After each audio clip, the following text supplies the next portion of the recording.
எதை எடுத்தாலும் கொஞ்சம் லாஜிக்கா பேசுவோம் சார். அத குறைச்சுக்கோங்க. செவ்வாய் திசையில அடுத்தவன் அந்த மாரி பேசினா விரும்ப மாட்டான்.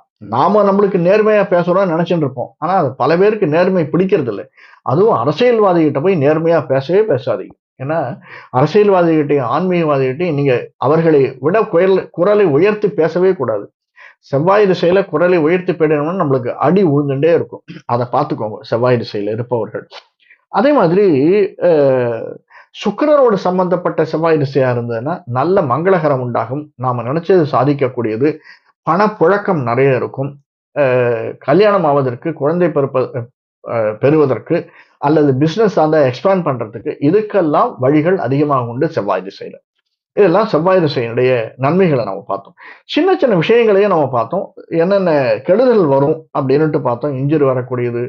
அதே மாரி செவ்வாய் திசையில யார்கிட்டயும் சண்டைக்கு போயிடாதீங்க. வ வம்புக்கு சண்டைய இழுத்து விட்டுக்கக்கூடிய ஒரு திசை. அதனால ஏற்படக்கூடிய நஷ்டங்கள் இதெல்லாம் செவ்வாய் சரியா இல்லன்னா நமக்கு வரும்.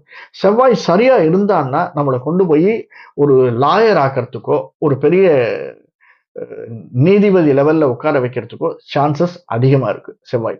அதுக்கு மத்த காரகத்துவமும் இருக்கு. இதுவும் கூட இருக்கு.